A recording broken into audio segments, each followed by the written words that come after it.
Hola, ¿qué tal? Bienvenidos a otro episodio de nuestras crónicas calidoscópicas presentadas por revistaladosis.com. Yo soy Juan Carlos Ballesta y nos adentramos en este episodio en otro de los grandes y trascendentes capítulos del año 1971. Fue el 12 de noviembre de aquel año el tercer disco que publicaba una de las agrupaciones esenciales en la historia del rock y que ha dado mucho de sí a lo largo de 50 años. Me estoy refiriendo al gran disco Nursery Crime de la agrupación Genesis o Genesis. Acompáñenme.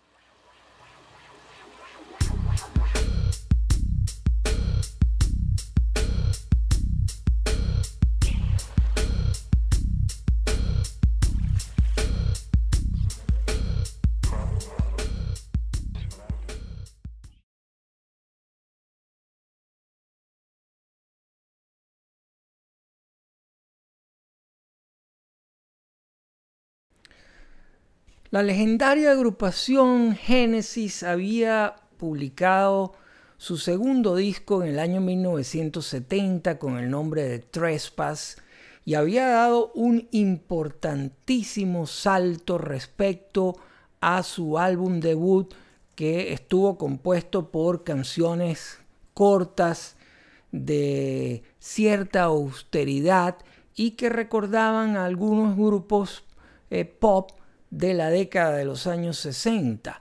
Estaba pues el potencial de Genesis todavía represado en el inmenso talento de los músicos que lo conformaban para finales de 1969 y comienzos de 1970.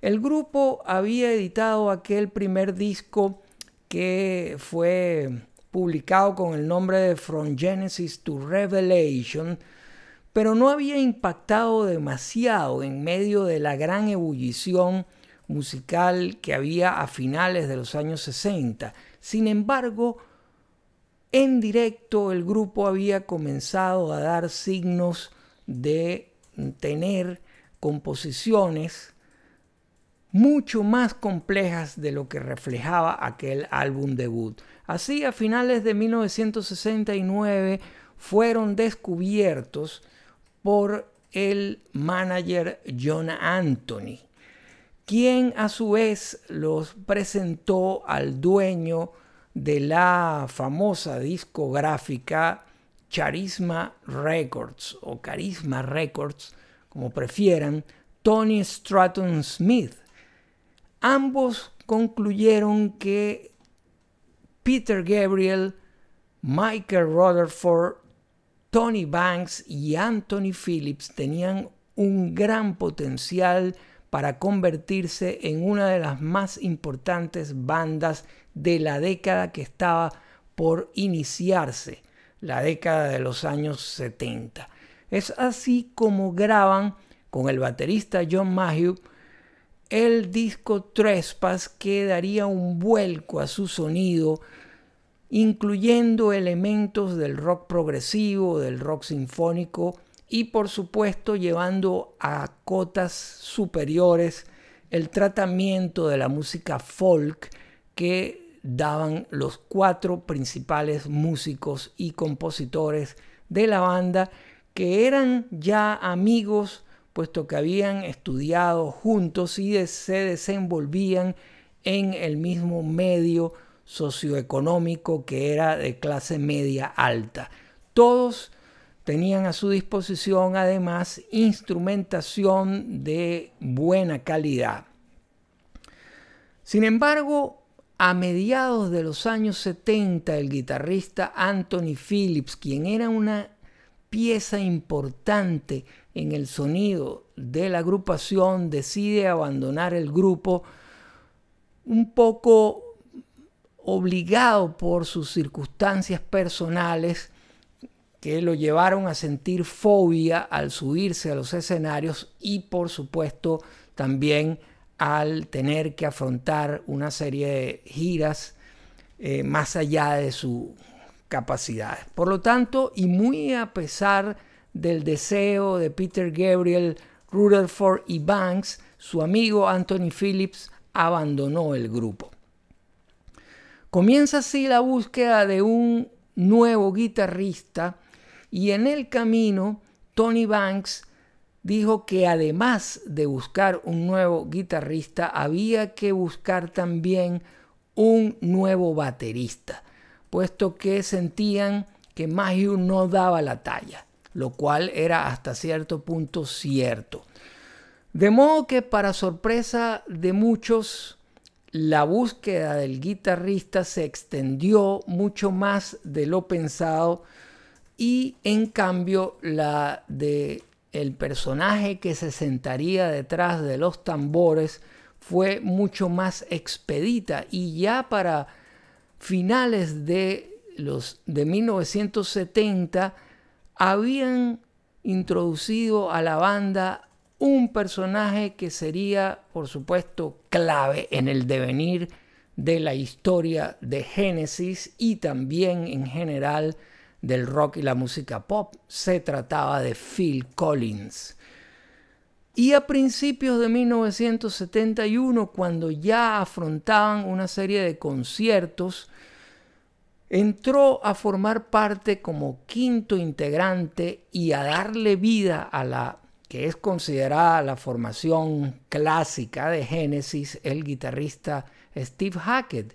Y con esa formación y casi sin ensayar, la discográfica los incluyó en un cartel que incluía también a la grandísima banda Van der Graaf Generator, también del sello Charisma, y Lindisfarne, una banda más del lado folk.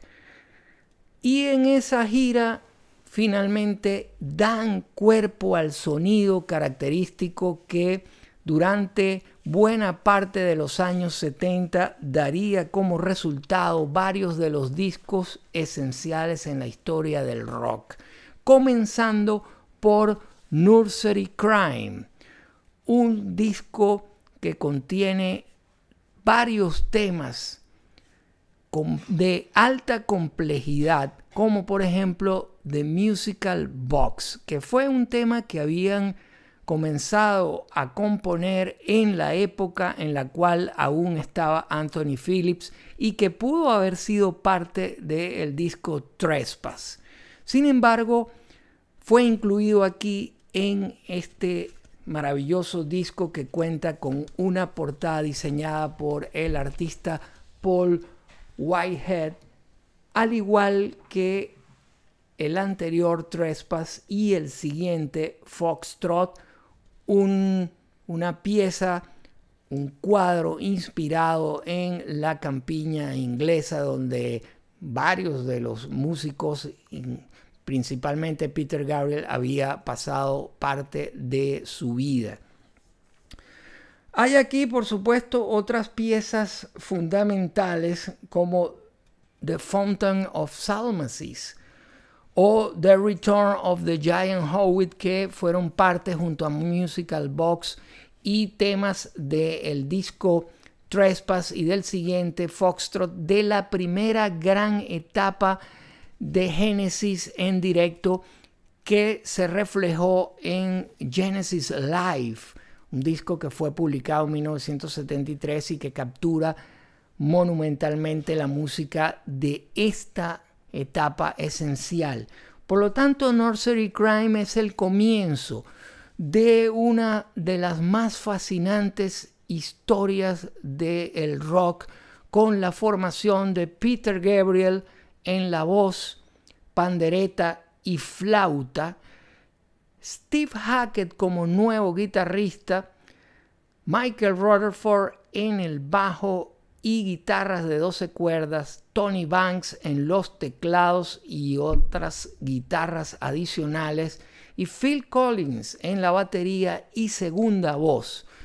Aquí ocurrió también el debut en la voz de Phil Collins en una corta pieza que además es composición de Steve Hackett. Así hicieron su debut en Genesis estos dos personajes esenciales que aquí en Nursery Crime plasmaron el gran talento que atesoraban y comenzó una historia que aún no ha concluido, puesto que Genesis ha decidido volver a los escenarios aunque no tengan música nueva. Esa es otra historia. Cada uno de esos personajes que aún forman parte de Genesis, Tony Banks, Michael Rutherford y Phil Collins especialmente, arrastran tras de sí una larga historia. Collins, de hecho, hoy tiene que cantar sentado. Pero aquí comenzó esa historia y nosotros hemos decidido, como uno de los más grandes discos publicados en 1971, dedicarle este nuevo episodio de las crónicas calidoscópicas presentadas por revista ladosis.com. Yo soy Juan Carlos Ballesta, gracias por suscribirse y por compartir nuestro contenido. La reseña completa con todos los audios pueden conseguirla en revistaladosis.com. Hasta un próximo episodio.